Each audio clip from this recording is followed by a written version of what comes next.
अरे सीता बहू, रमेश की शादी की सारी तैयारी हो गई है ना?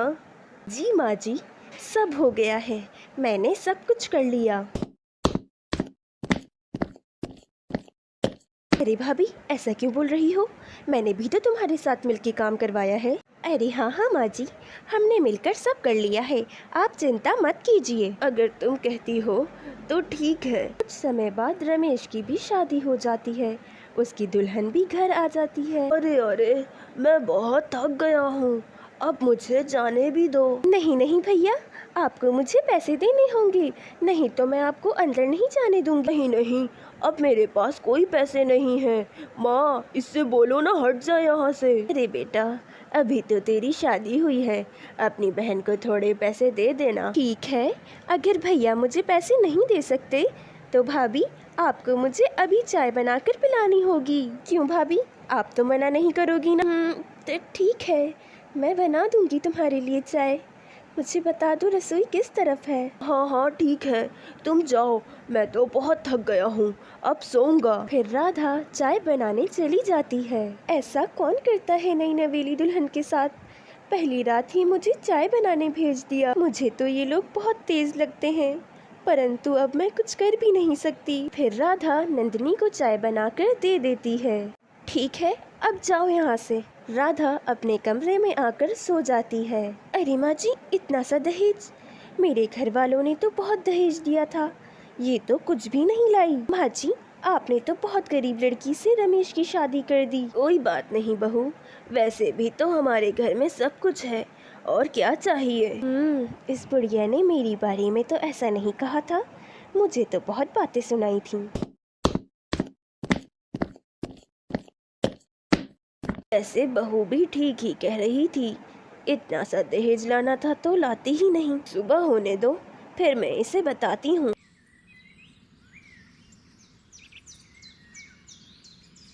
सुबह हो जाती है।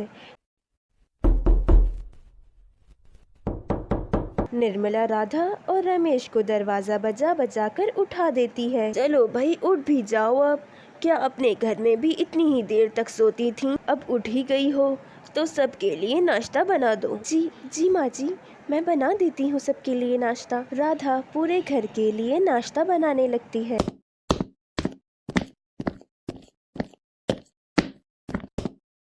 अरे भाभी, आपको कोई मदद चाहिए तो मुझे बता दो। नहीं नंदिनी, माँ जी ने देख लिया तो वो मुझ पे बहुत गुस्सा करेंगी। तुम जाओ, मैं नाश्ता लेकर आ रही हूँ। फिर सब नाश्ता करके अपने काम पर चले जाते हैं। शादी के बाद से अब सारा काम राधा ही करती थी। अरे राधा, मेरा कमरा भी साफ कर दो। अच्छा सुनो राधा, तुम्हारे घर वालों ने बस इतना सा सामान दिया है क्या? जी भाभी, बस यही सामान है।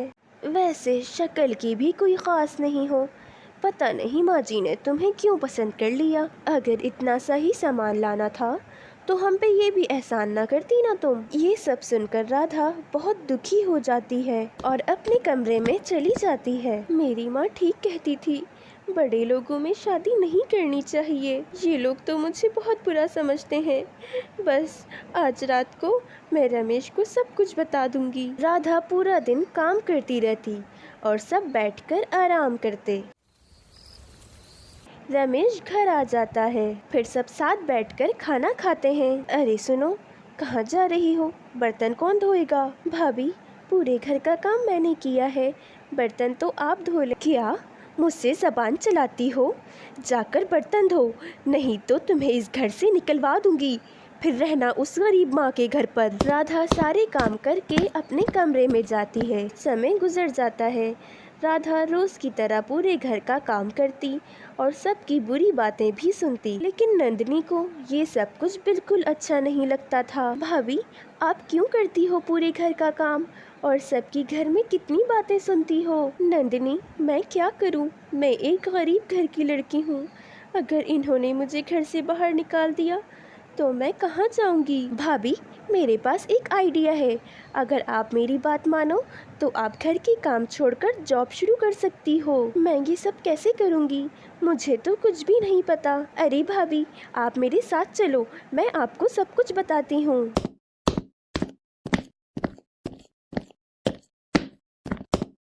ये देखो भाभी, अगर आप मॉडल बन जाओ तो आप बहुत मशहूर हो जाओगी। नहीं नहीं, ऐसा नहीं हो सकता, मैं ये सब नहीं कर सकती। शायद रमेश भी मुझे मना कर देंगे, वो मुझे ये नहीं करने देंगे। भाभी, आप भाई से बात कर कर तो देखो, शायद वो हाँ बोल दें। रात हो जाती है। खाना खाने के बाद रमेश और राधा बातें कर रहे होते हैं। सुने, मुझे आपसे कुछ पूछना था। हाँ हाँ, बोलो क्या हुआ। नंदिनी ने बोला था कि मैं मॉडलिंग करूं। अगर आप मुझे हाँ बोल दें तो मैं ये करना चाहती हूँ। नहीं नहीं, तुम ये सब करके क्या ही कर लोगी। मुझे ये सब करने से बहुत पैसे मिलेंगे, बस मुझे एक बार हाँ बोल दें आप। क्या, पैसे? अगर ऐसा है तो हाँ, तुम जाओ, तुम ये कर सकती हो।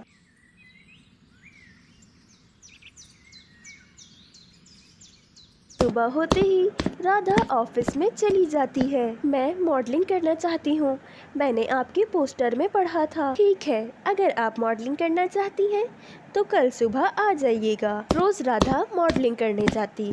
रमेश ने हाँ बोल दिया था तो घर में कोई कुछ नहीं बोल पाता। भाभी, आज आपको सब कुछ बहुत अच्छे से करना होगा।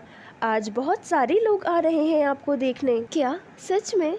मैं अपनी पूरी कोशिश करूंगी सब कुछ अच्छे से करने की। फिर राधा सबके सामने चली जाती है। राधा को देखकर सब लोग बहुत खुश हो जाते हैं। फिर राधा और नंदिनी अपने घर वापस चले जाते हैं। भाभी, देखना, आप एक दिन बहुत मशहूर हो जाओगी। नंदिनी, तुम्हारा बहुत धन्यवाद, तुमने मुझे सबकी बातें सुनने से बचा लिया। अगले दिन राधा घर से बाहर निकलती है तो वो देखती है कि उसके पोस्टर जगह जगह लगे होते हैं। अब उसको हर कोई जानता था और वो बहुत ज़्यादा अमीर हो गई थी। उसको देखकर सीता और प्रीतम बहुत जलती थीं। अरे ये क्या बोल रही हो, तुम मॉडल कैसे बन सकती हो। नहीं, बिल्कुल भी नहीं।